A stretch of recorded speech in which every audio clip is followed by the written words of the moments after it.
Halo Sobat Sejarah! Di antara gunung-gunung tanah Pasundan, ada satu sosok yang kisahnya tak pernah lekang oleh zaman. Ia disebut Raja Agung, pemimpin sakti, dan bahkan dianggap suci. Namanya Prabu Siliwangi. Tapi ada satu hal yang selalu dikaitkan dengannya.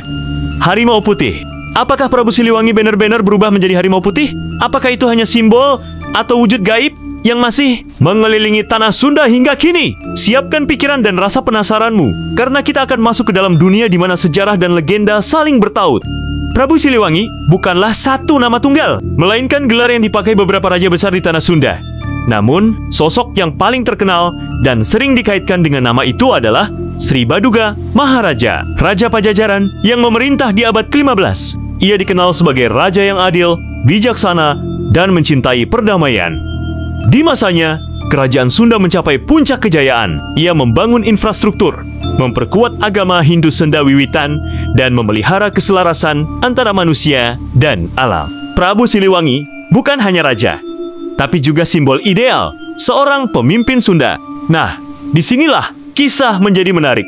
Banyak legenda mengatakan bahwa Prabu Siliwangi memiliki kesaktian tingkat tinggi. Ia menguasai ilmu kanuragan dan mampu bertransformasi menjadi macan putih, harimau suci yang diyakini sebagai penjaga tanah Sunda. Dalam beberapa versi cerita rakyat, setelah kalah dalam pertempuran melawan pasukan Islam Cirebon dan Demak, Prabu Siliwangi tidak mati, melainkan menghilang ke hutan dan menjelma menjadi harimau putih. Legenda ini sangat hidup di masyarakat, bahkan hingga kini.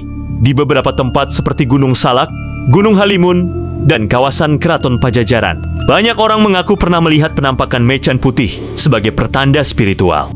Harimau dalam budaya Sunda bukan sekadar binatang buas. Ia adalah lambang kekuatan, perlindungan, dan spiritualitas. Warna putih memperkuat makna tersebut. Ia dianggap suci, tak tersentuh, dan penuh aura goib. Dalam tradisi masyarakat Sunda Wiwitan, macan putih adalah manifestasi penjaga alam dan roh leluhur. Prabu Siliwangi dan macan putih akhirnya menjadi satu entitas, pemimpin agung yang melampaui kematian dan menjadi pelindung gaib. Macan putih bukan hanya cerita, tapi identitas budaya yang terus diwariskan.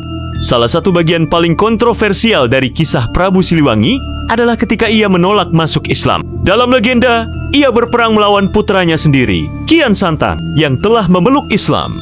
Kian Santang mengajak ayahnya masuk Islam. Namun, Prabu Siliwangi menolak dan memilih menghilang di hutan, berubah menjadi macan putih.